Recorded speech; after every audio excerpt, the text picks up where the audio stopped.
Hey, hey everyone. All right, I'm on my way into Lowe's. I decided just to buy new braided hoses, and I'm gonna get some better quality ones. The ones that came with it aren't awesome, so I'll just buy a pair of new good ones. So here we are the next day, and I have the parts that I need. I have a 12-inch braided flexible hose, but the way that the pump runs, it runs from right to left and it comes out this way, and then the water inlet for the controller box just happens to be right there. So I'm going to mount them like that, 12 inches apart, and then I have a hose here. This is the water out, and then this will run up to the faucet. The controller or the faucet plugs in here, and then the wiring for the pump is over here.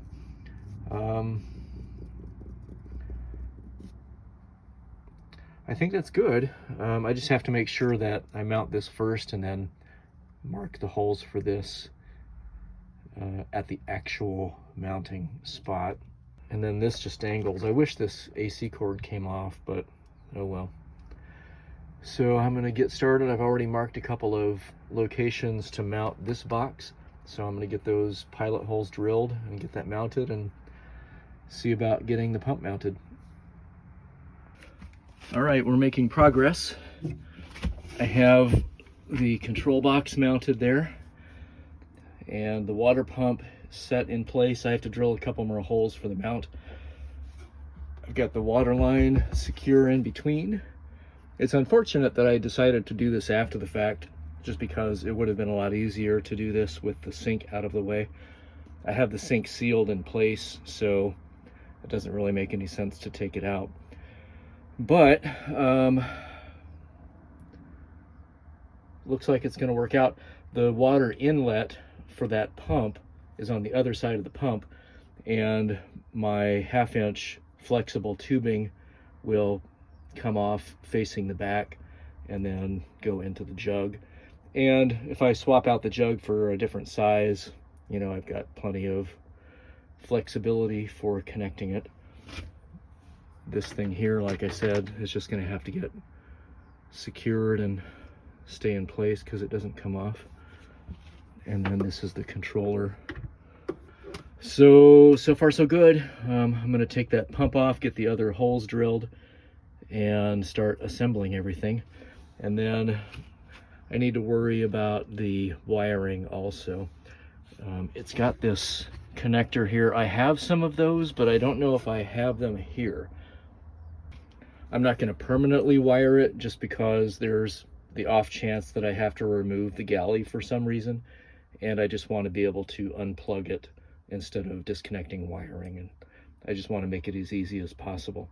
So that's everything for now. Let's keep going. I do have to say the wiring is probably my least favorite part of all of this. It's fun when everything comes together and it works, but actually getting there is a real pain sometimes. I do have a functional setup. Now I'm going to assemble it all and zip tie the wiring and stuff. And I'm real close. So I'm gonna mount the pump now. There's not a lot of room to work underneath there, so I will put it all together and then I'll show you how it works. Okay, we're going to test this together. I have everything connected. The pump is mounted, the lines are connected, the faucet is connected, and we're going to turn it on, see if it pressurizes. We'll watch the water line here.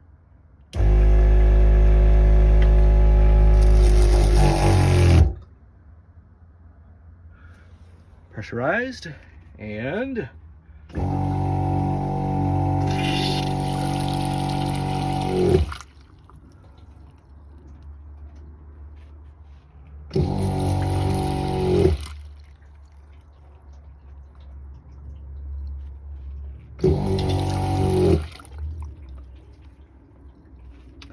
how about that? I don't see any water dripping. Everything seems to be working. So it's on right now. The system is pressurized.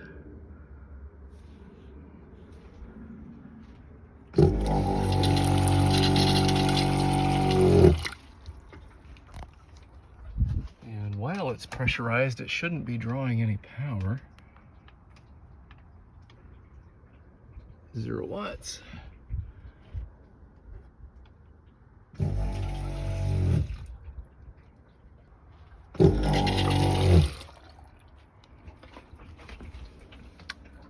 I think we're good. I think I can clean all this up, button it up. I still need to mount the switch, so I have to deal with that. This is the part that I dislike. I need to pop a hole in the side of the cabinet here to mount the switch so that I can reach it easily to turn the pump on and off. I have a hole saw for that, and then I'll have to grind out the interior of it a bit so that the switch will fit snugly. But cutting these holes in the side, it's always the part that I cringe at. So we'll get started on this. In the event that this doesn't work, I can open it up a little more and I have a panel that will go into it. But for now, I'm going to try to make it as simple as possible and a single hole. And here we are. Everything is together and zip tied and running.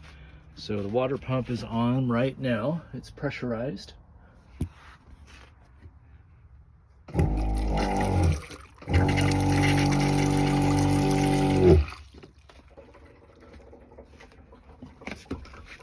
Down here we have the water jug, the control box as per earlier.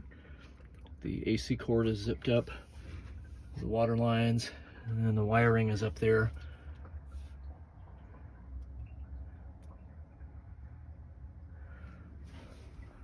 And that's it. So that's a nice little upgrade with the faucet and the pump and the 2 lines that I bought. I think I'm in for about $120. The wiring and connectors and stuff I already had, so those were already purchased. So minimal investment for a nice looking faucet that doesn't drip water everywhere underneath. And I can actually wash my hands if I need to, because I don't have to pump the faucet now. I thought about doing something like this to start with, but I kept it as an option. I had a place on the fuse panel specifically for a water pump in case I wanted to add one. So, you know, it just didn't work out. You know, the hand pump was a nice idea. It's unfortunate that it just didn't work like it should have. So, and that's okay. This will be a nice little addition, and I'm not too worried about it. So with that, well, I've got a bunch to clean up now, so I will chat with you soon. Have a great day.